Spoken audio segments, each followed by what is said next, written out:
Louvado seja o nome do Senhor. Irmãos,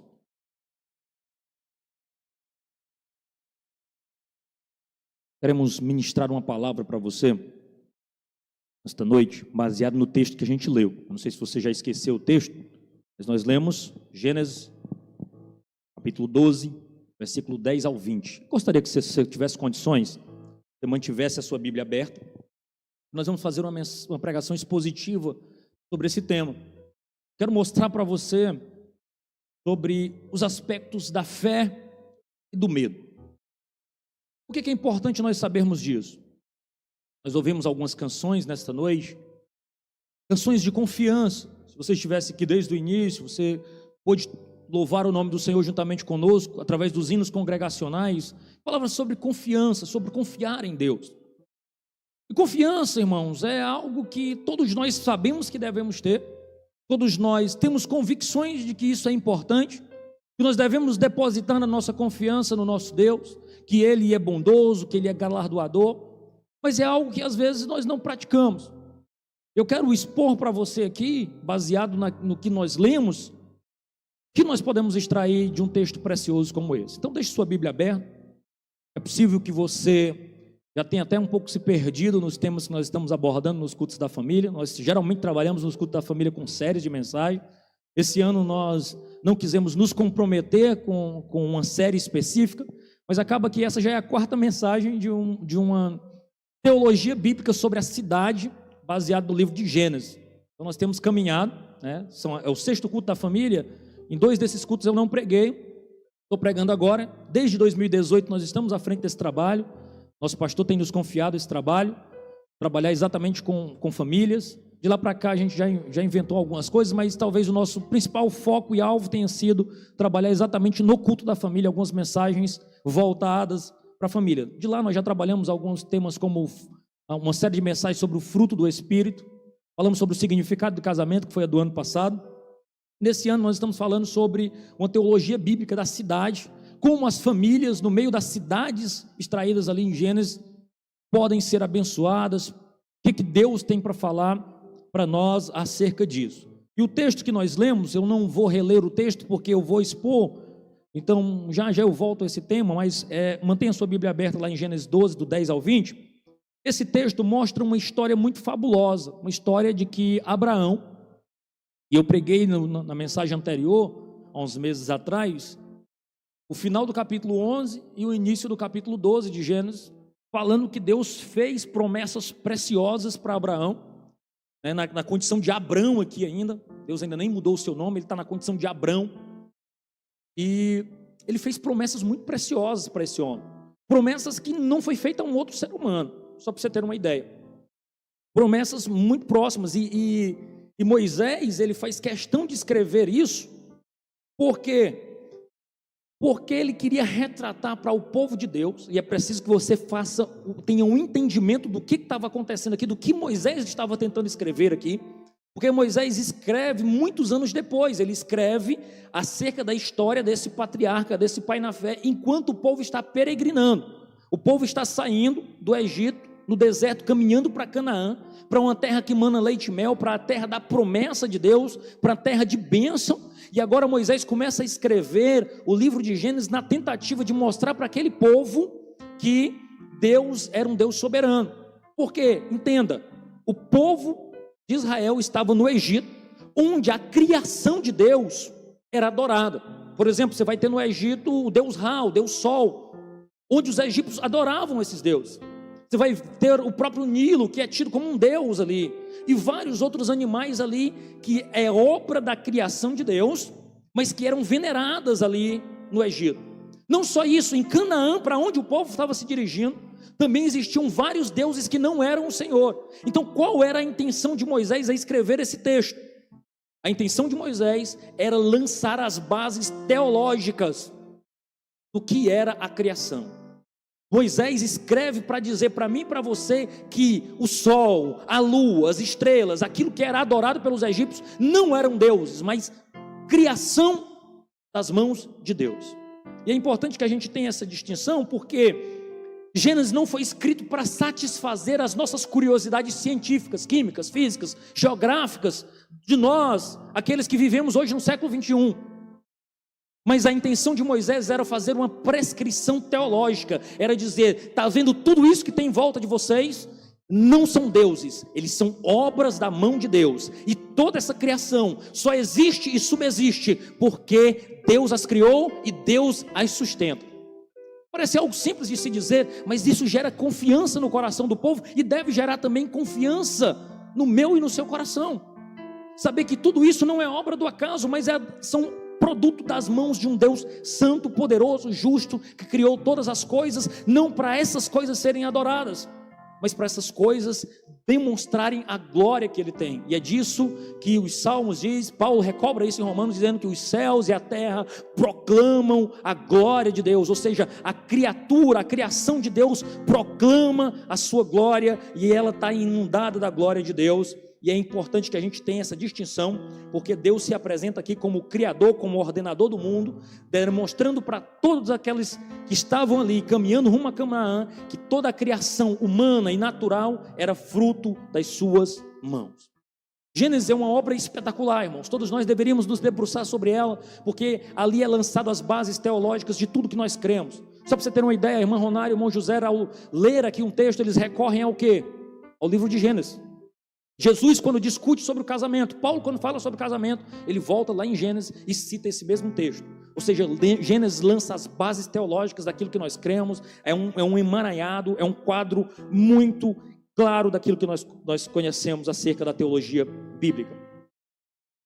E eu não quero construir aqui, irmãos, uma mensagem centrada no homem, baseado nesse texto para dizer que, olha o que Abraão fez, não faça desse jeito e seja abençoado. Esse texto não fala sobre os erros de Abraão, mas fala como Deus intervém e como Deus, é sobre Deus.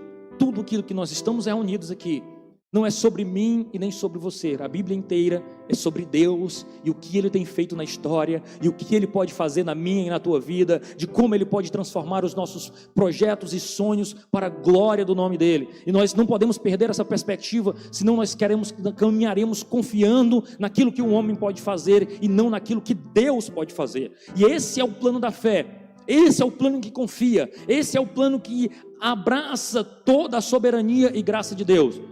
E não o plano do medo, que confia no homem, que confia na força das suas mãos, que confia nos seus próprios planos e projetos. Então eu quero conversar com você nessa noite, de como Abraão abandonou o plano da fé e se rendeu ao plano do medo. E eu quero fazer isso apresentando 3 motivos. Porque as respostas humanas fracassam a aliança. É importante que você entenda. Nos versos anteriores que nós lemos, do verso 1 até o verso 9, Deus está chamando Abraão, dizendo: sai da tua terra, faz aquele chamado especial, eu vou fazer de você uma bênção, eu vou te fazer uma grande nação. Deus estabelece ali uma bênção, uma promessa de bênção para Abraão. Promessa, como já lhes disse, nunca feita a outro ser humano. Assim como para mim, para você e para toda a comunidade, Deus tem promessas. Deus tem projetos para nós como comunidade de fé, como povo de Deus, mas também como indivíduos. Deus tem promessas para cada um de nós. Talvez você já ouviu isso de modo audível, você já compreendeu através da palavra de Deus, que Deus tem promessas para você. Mas não raramente nós abandonamos e deixamos, às vezes, esse plano de promessas e começamos a inventar os nossos próprios métodos, agir a nossa própria maneira, como se Deus não as tivesse feito. E é importante lhe dizer isso porque não vários capítulos depois, mas alguns versos depois, Abraão fez exatamente isso. E agora as iniciativas de Abraão em responder à aliança que Deus estava fazendo, porque uma promessa é uma aliança. Deus fez uma aliança com aquele homem, dizendo: olha, tu vai ser bênção, confia em mim, se relaciona comigo, esteja comigo e você vai abençoar pessoas, você vai abençoar famílias, você vai ser uma bênção, Abraão. Confia nessa promessa, eu estou aparecendo para você e lhe garantindo isso. Mas aí começa o texto que nós lemos. Em vez dele confiar, sabe o que é que ele faz? Ele sente medo. E sabe por que ele sente medo? Porque as circunstâncias à sua volta mudam. E muda como, irmão Adonias? Me mostre nesse texto, pelo amor de Deus. Verso 10. Havia fome na terra. Assim Abrão foi para o Egito, para ali ficar, porque era grande a fome na terra. O que aconteceu? Deus fez uma série de promessas, dizendo que Ele seria abundante, que Ele ia multiplicar a semente, eu vou te sustentar, eu vou cuidar de você, você vai ser bênção, Abraão. Confia no que eu estou te dizendo. Só que alguns versos depois, o narrador, Moisés, tenta mostrar para você e para mim que abraçar o plano do medo é muito humano, e que muitas vezes nós vamos enveredar por este caminho, se nós não confiarmos na promessa de Deus. Abraão pega e sai daquela terra, ele vai para o Egito, apresentou fome, a situação ficou delicada ali, e aí ele pega e sai daquela terra. Mas não havia nenhum, o texto não deixa claro, que nenhuma orientação de Deus foi dada nesse sentido. Deus não disse: Abraão, eu preparei um escape para ti, vai para o Egito. Não, ele simplesmente sai. Ele agora que já não era mais um peregrino, ele ia ficar ali em Canaã. Ele agora, com medo da fome, com medo das circunstâncias a seu redor, ele sai da terra que Deus lhe prometeu e vai para o Egito. Ele caminha para o Egito. E sabe por que ele caminha para o Egito? E o texto fala, e isso é muito interessante, porque a expressão aqui, na minha versão, diz que ele havia ali e foi para o Egito. Em outra tradução diz assim: ele desce ao Egito. E a expressão do escritor, ao usar essa expressão descer, ele não está apenas apresentando uma posição geográfica, mas está dizendo a situação espiritual que Abraão está adquirindo agora.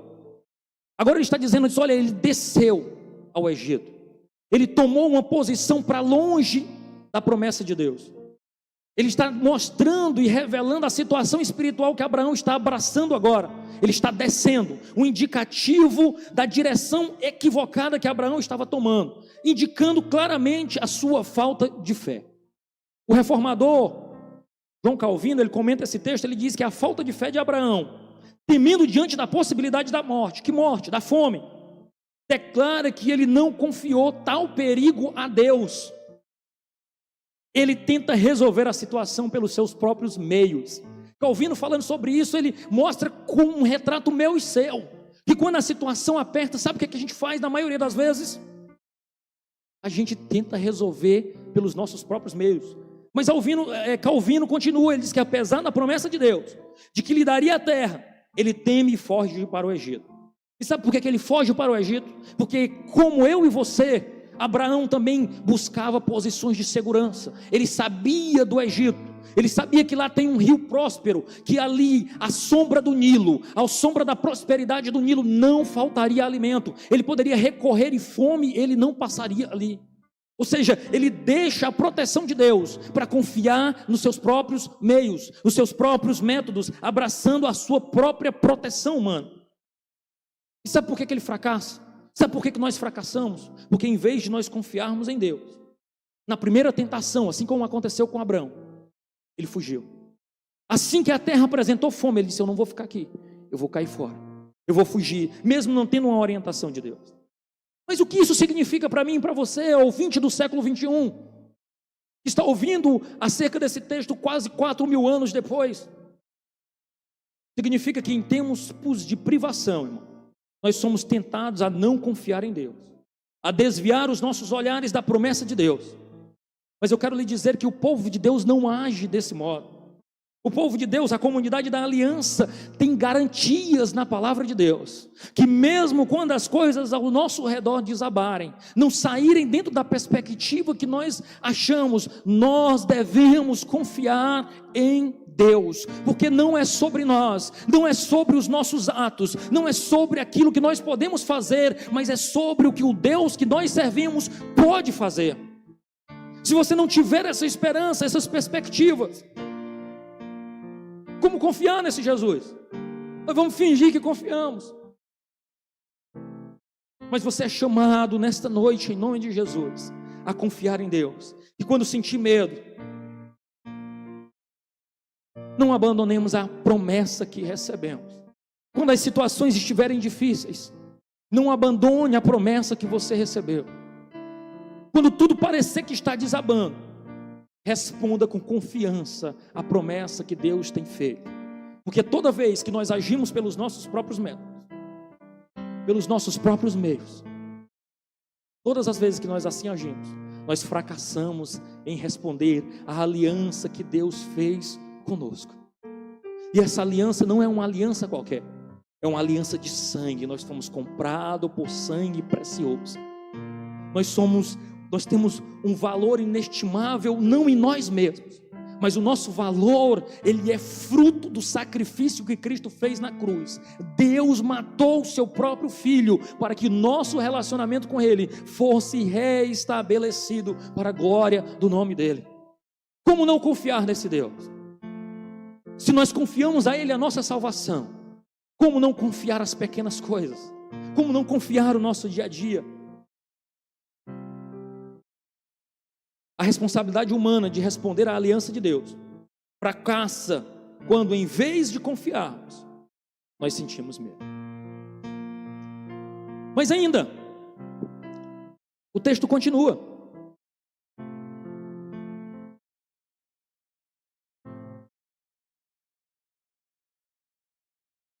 Nós temos o segundo ponto.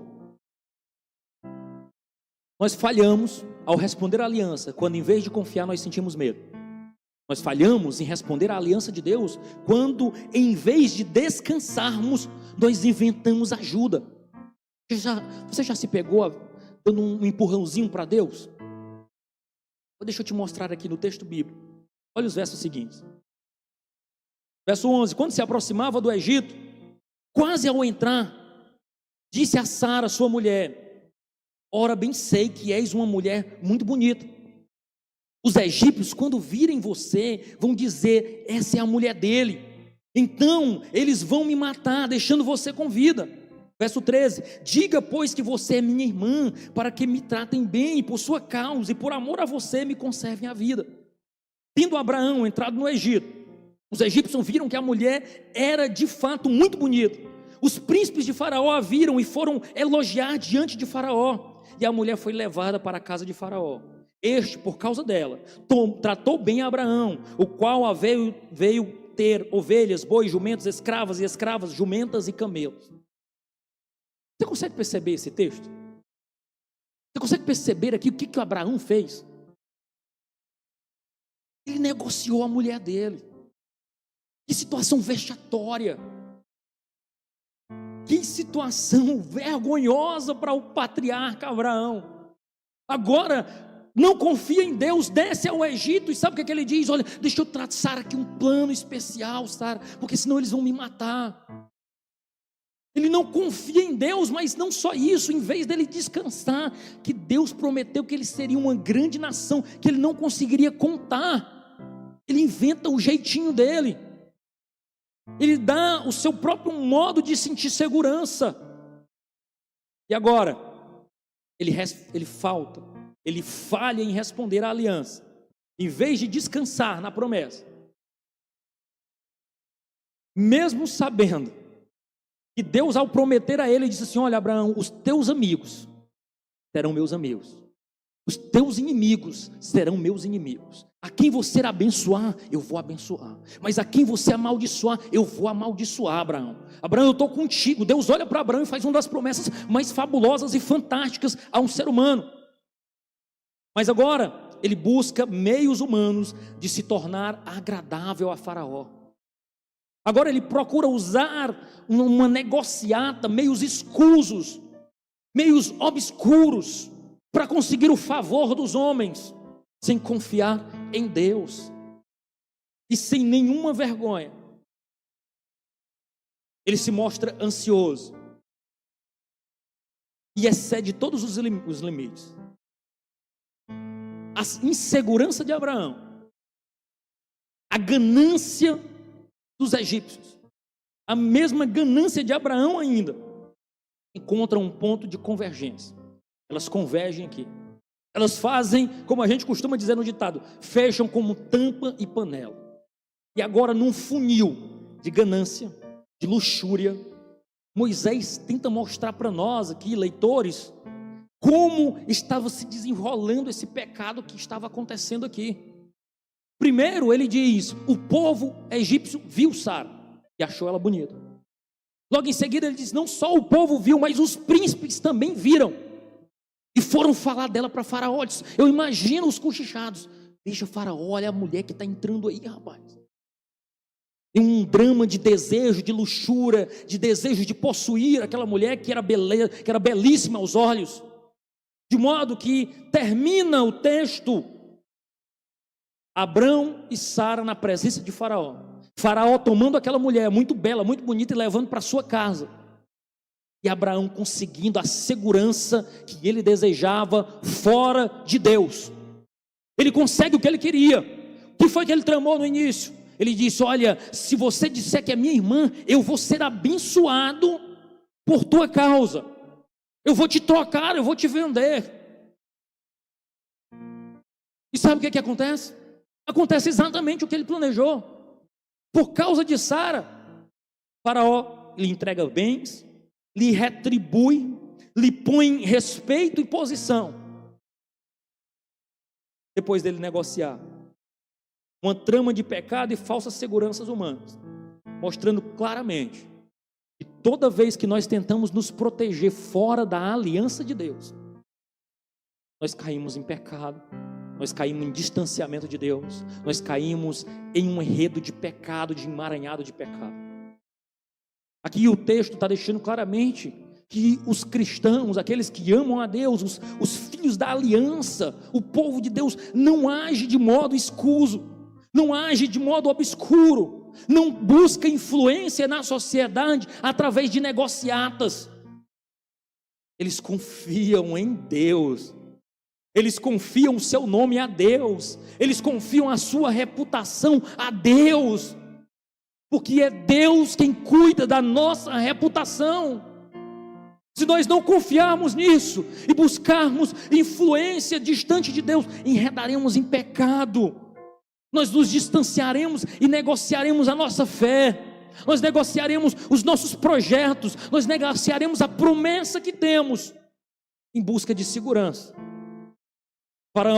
Abraão conseguiu o que queria, às custas do relacionamento precioso, seu próprio casamento. Ele negocia e é marcado aqui por algo vergonhoso.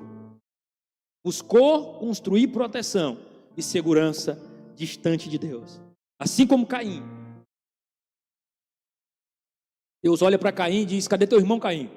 Ele disse, eu sou o guardador do meu irmão, por acaso, Deus? E quando ele assume o pecado dele, que matou o seu irmão, ele diz, Deus, eu temo que ao sair os povos me matem. Eu disse, não vão te matar, eu vou te dar um sinal, e quem te encontrar vai te reconhecer e não vai te matar. Caim recebe esse sinal, sai, dobra a esquina, e sabe o que ele faz? Ele constrói uma cidade. Ele disse, eu que vou vagar, eu que vou confiar na promessa de Deus, eu vou construir uma cidade para mim ficar aqui protegido. Você pode olhar para Caim, olhar para Abrão, diz que crentezinho mequetrefe esses, né? Eu não agiria assim. Deixa eu te dizer, de algum modo nós somos retrato disso aqui. E quando a situação aperta, nós buscamos e inventamos ajuda distante de Deus. Quando a situação aperta, muitas vezes, em vez de nos posicionarmos como homens e mulheres de Deus, nós buscamos os nossos próprios meios. E sempre que nós agimos assim, buscando socorro humano, nós falhamos, fracassamos em nos proteger fora da aliança. Essa busca ansiosa de Abraão por segurança é exatamente o contrário do que os cidadãos dos céus fazem. Nós confiamos, cremos contra as expectativas, nós depositamos a nossa esperança e expectativa em Deus. Os valores dos reinos nos fazem descansar em Deus e não nos métodos e soluções que poderíamos criar. Terceiro ponto: quando é que nós falhamos em responder à aliança que Deus fez conosco? Quando que nós abandonamos o plano da fé e nos abraçamos com o plano do medo? Nós já citamos aqui. Quando, em vez de confiar, nós sentimos medo. Em vez de descansar, nós inventamos ajuda, e em vez de sermos bênção às famílias, corremos o risco de sermos instrumentos de maldição. Aqui nós temos nos versos 17 a 20, olha o que diz o texto: porém o Senhor puniu Faraó e a sua casa com grandes pragas, por causa de Sara, mulher de Abraão. Faraó chamou Abraão e disse: o que é isso que você fez comigo? Por que não me disse que era a sua mulher? E por que me disse que ela era a sua irmã? Foi por isso que eu tomei para ser minha mulher. Agora, pois, aqui está a tua mulher. Tome, vá embora daqui. E Faraó deu ordem aos seus servos a respeito de Abraão, e eles os acompanharam, a ele, a sua mulher e tudo quanto possuía. Olha só o que aconteceu aqui. Quando eu disse no início da minha fala que o texto não era sobre mim e você, e sobre os potenciais pecados que nós podemos cometer, mas é como Deus intervém, fica claro aqui agora. A revelia de Abraão, contrário àquilo, à posição que Abraão assumiu, Deus intervém, como diz um livro de Francis Schaeffer, o Deus que intervém, Deus intervém na história. Se nós temos sido sustentados até o dia de hoje, irmãos, é porque o Deus que nós servimos é um Deus que intervém. Ele tem intervisto na história da humanidade, mas também na minha e na sua história. Se nós estamos hoje aqui é porque de algum modo Deus interveio e com seus braços de amor nos alcançou, nos atraiu para a sua presença, contra as expectativas humanas. Mesmo quando isso daí não tem jeito, Deus interveio e nos atraiu, semeou no nosso coração o desejo de buscá-lo e de estar na sua presença. E agora Deus intervém. Deus vai até Faraó e agora amaldiçoa aquele líder, de modo que ele passa a entender que deveria entregar, devolver a mulher de Abraão. Mas eu quero chamar a sua atenção aqui que como a falta de fé de Abraão faz com que ele se transforme num agente de caos, e como Moisés tenta espelhar os textos, mostrar a relação entre o texto de 1 a 9 com o de 10 a 20, porque nesse texto você vai perceber o seguinte: Deus promete segurança a Abraão, mas Abraão teve medo. Deus promete bênção e maldição, bênção para os amigos de Abraão, maldição para os inimigos. Como é que Abraão responde? Age fora de Deus, confiando nos seus métodos.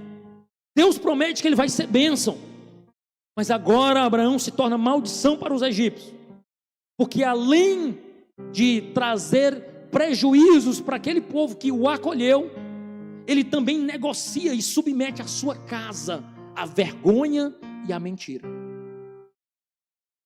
Veja o espelhamento do texto, aquilo que Deus prometeu que Abraão seria, e como ele responde não sendo aquilo que Deus o chamou para ser. E eu quero chamar a sua atenção aqui, porque Deus nos chamou para ser bênção, Deus nos chamou para ser luz, Deus nos chamou para ser sal, Deus nos chamou para nos posicionarmos, Deus nos chamou para ser igreja, Deus nos chamou para ser vivos, Deus nos chamou para responder à glória do seu nome, Deus nos chamou para testemunhar, Deus nos chamou para ser voz, Deus nos chamou para ser vida onde há morte, Deus nos chamou não para vivermos o melhor de um domingo à noite num ar-condicionado, mas para influenciar uma sociedade perdida que está distante de Deus. Como nós temos respondido a isso?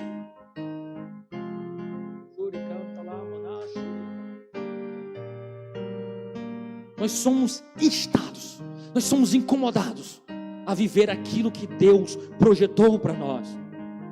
E Ele não projetou de forma coletiva apenas, mas de modo muito individual e específico, depositando em você e em mim dons e talentos, para que nós pudéssemos responder e ocupar as posições para as quais Ele nos chamou, sem negociar e trair a aliança que Ele fez conosco, uma aliança de sangue, de compromisso, de fidelidade. Louvado seja o nome do Senhor. O mais vexatório aqui, irmãos, é Abraão sendo chamado como diria num bom português aqui no Nordeste, é chamado nas catracas. Abraão agora toma uma pressão de Faraó. Abraão é colocado diante de Faraó a um modo similar. Moisés aqui tenta nos trazer à memória o que Deus fez com Adão. Onde está Adão? O que foi que tu fez, Adão? Agora Faraó chama Abraão, põe de frente dele e começa a prestar contas com ele, e dizendo: o que foi isso que tu me fizeste? Por que você não disse que era a sua mulher? Por que você disse que era sua irmã? Foi por isso que eu a tomei para ser minha. Olha o patriarca, o pai da fé, agora sem palavras, sem poder dizer nada em sua defesa. Escute o que eu vou lhe dizer. Texto bíblico que fala sobre sermos sal e luz. Ele termina dizendo assim: se o sal não servir para salgar, ele será lançado fora e será pisado pelos homens. Você quer um exemplo de ser pisado pelos homens melhor do que esse aqui? Ser pego de assalto em um frago, ali pego sem ter condições de se defender, porque está em pecado, porque está em falta, porque não honrou a aliança. Agora nós temos aqui o pai da fé envergonhado. O pai da fé agora sendo um espetáculo para o nome de Deus, em vez de ser uma testemunha. Ele é responsabilizado pelo seu pecado, não pode dizer nada para a sua defesa, é deportado do Egito, expulso. Mas ainda assim, Deus o prospera. Sabe por quê? Graça soberanamente administrada. Não depende de você e de mim, mas depende do amor que Deus deposita e nos atrai. Talvez você olhe para o lado, mas fulano foi resgatado, como? É tão pecador, mas ainda assim Deus o ama e pagou um preço extraordinário por ele e o atraiu com seus laços de amor, e administra a graça agora de um modo soberano, intervindo. Deus fere o Egito, Deus preserva Abraão, Deus mostra para Abraão: está vendo, tu não precisava mentir, tu não precisava trair a aliança, porque eu sou Deus soberano e eu cuido de tudo. Está vendo, todo mundo ficou em crise, tu achou que talvez o que tu prosperou, porque ele saiu de lá rico, irmão, saiu de lá com bens, talvez pensando: não foi fruto da minha estratégia, nada. Deus estava cuidando dele. Deus estava cuidando de tudo. Deus interveio e feriu o povo. Mas aqui fica claro o que Deus estava fazendo. Deus estava nos evangelizando. E aí é que, se nós olharmos esse texto pelas lentes cristológicas, nós procurarmos Cristo aqui nesse texto, porque na realidade eu não estou pregando sobre Abraão, eu não estou pregando sobre mim e você, eu estou pregando sobre Cristo, sobre o que Cristo fez e o que Cristo faz. E aqui Moisés tenta mostrar o seguinte: nós precisamos de um mediador melhor, nós precisamos de alguém melhor do que Abraão, porque Abraão falhou em responder à aliança divina. Mas agora, se nós olharmos isso e vermos o evangelho de Cristo, nós vamos ver que Jesus foi um mediador melhor, irmãos. Sabe por quê? Porque no momento de aflição, no jardim do Getsêmani, ali suando sangue, ele diz: Pai, passa de mim este cálice, sem que eu o beba, mas todavia não seja feita a minha vontade, mas a tua. No momento de aflição, de angústia e de dor, Jesus não fugiu para o Egito, ele se lançou e confiou no Pai. Ele confia em Deus, ele se lança em Deus. E agora Cristo não age como Abraão, que troca a sua esposa em benefícios pessoais. Jesus agora se dá pela sua noiva. Eu preciso que você entenda isso, que agora Jesus, em vez de fugir para o Egito, ele se lança e diz: eu não vou trair a minha noiva, eu vou me sacrificar por ela e comprá-la. onde Abraão, onde Noé, onde Adão, onde Davi, onde todos falharam, Cristo prevaleceu como um mediador melhor. Louvado seja o nome de Jesus. Cristo é a nossa rocha, é nela que nós depositamos a nossa confiança. Eu quero citar uma ilustração. Essa ilustração, para aumentar a nossa confiança, ela foi narrada pelo pastor da Redeemer Presbyterian Church, que é o reverendo Timothy Keller. Ele é pastor ali em Manhattan, nos Estados Unidos. Ele conta uma história dizendo que um lenhador foi até um bosque.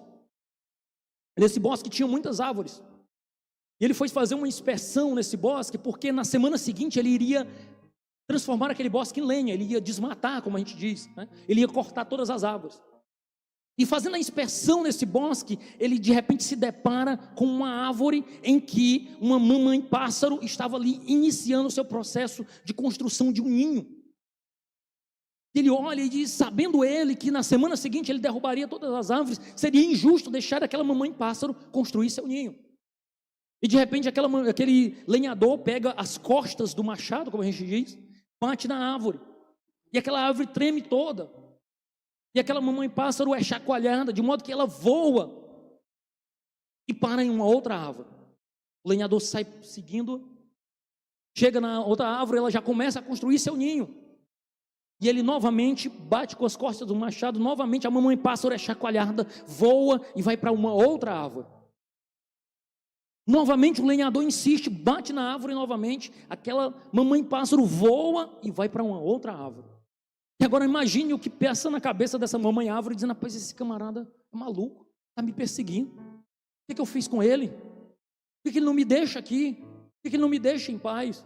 Mas o lenhador persiste, bate mais uma vez, e agora a mamãe pássaro já não busca uma árvore, ela busca uma alta rocha, e começa a construir o seu ninho lá.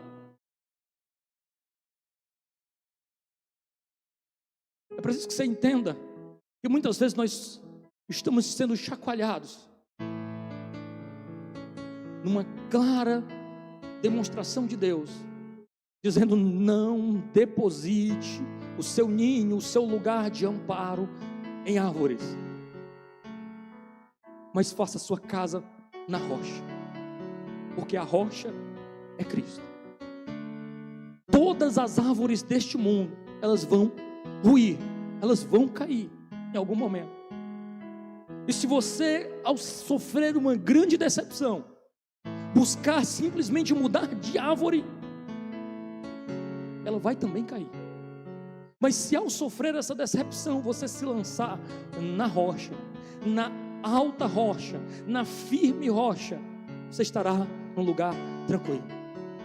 A árvore do seu emprego, a árvore do seu casamento, dos filhos, das confianças, da projeção social, da juventude, da sua beleza física, todas elas ruirão. Mas se você tiver construído a sua casa numa rocha firme, inabalável, que é Cristo, ela não ruirá. As decepções desse mundo não ceifará a sua alegria. Nós estamos vivendo tempos difíceis, meus irmãos, de escassez, de fome, de insegurança. Devemos firmar os nossos pés nas promessas de Deus, na aliança construída fora de Deus. Elas vão resultar em pecado e em oposição à aliança da graça. Eu quero concluir dizendo, como viveremos então? Tenho 3 conselhos. Primeiro, faça conhecida a Deus todas as suas petições e medos. Aqui não faça como Abraão, que escondeu de Deus o seu medo, o seu temor. Abraão poderia ter sido sincero e disse, mas Deus, você fez uma série de promessas, deixa eu te falar, a terra está passando fome, o que eu faço? Para onde eu vou? Que decisões eu tomo, meu Deus? Faça conhecida diante de Deus as suas petições, lance diante de Deus. Abrir o coração, irmãos, não é sinônimo de fraqueza. Abrir o coração é sinônimo de humanidade. Aprenda a lidar com sua fraqueza e com sua humanidade, lançando-a aos pés da cruz e desabafando com Deus e dizendo, Deus, eu tenho medo, me ensina a crer, me ensina a orar, Senhor, eu não estou sabendo como orar. Por isso nós temos o conselho de Paulo em Filipenses, quando ele diz no capítulo 4, 6 e 7, não fiquem preocupados com coisa alguma, mas em tudo sejam conhecidas diante de Deus os pedidos de vocês, pela oração e pela súplica, com ações de graça, e a paz de Deus, que excede todo o entendimento, guardará o coração e a mente de vocês em Jesus Cristo. Paz e segurança é oferecida por Deus. Para onde? Mente e coração. Exatamente os locais que nós mais somos tentados. É exatamente na mente e no coração que nós somos tentados a ser medrosos, a sermos injustos, a não termos fé. É exatamente esses locais que Cristo está oferecendo proteção para a sua mente e para o seu coração. Segundo, não se agarre nas falsas seguranças humanas. Construir muros de proteção, construir cidades em torno de você, buscando proteção longe de Deus, resultarão em fracasso. Eu quero lhe dizer que seu nome, sua posição social, sua influência social, seus bens, seu status, não são portos seguros. O único porto seguro que você pode ter é a rocha que é Cristo Jesus.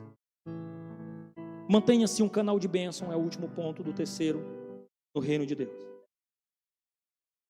Quando nós procuramos respostas nas ações humanas, os desejos humanos, os métodos humanos, elas sempre virão enredadas, banhadas de pecados, de tramas, de esperteza, de rebeldia. Não é assim que gente de Deus age. Nós somos gente dos céus. Nós somos gente de Cristo. Nós somos embaixadores do reino de Deus. Nós somos crente, meu povo. E como crente, precisamos agir, pensar, reluzir como pessoas diferentes neste mundo. Deus, a revelia de nós, independente de nós, Ele é fiel à sua palavra. Cristo cumpriu todas as exigências de Deus e nos alcançou com sua misericórdia. Esta palavra tem condições de guardar a sua mente e o seu coração em Cristo Jesus.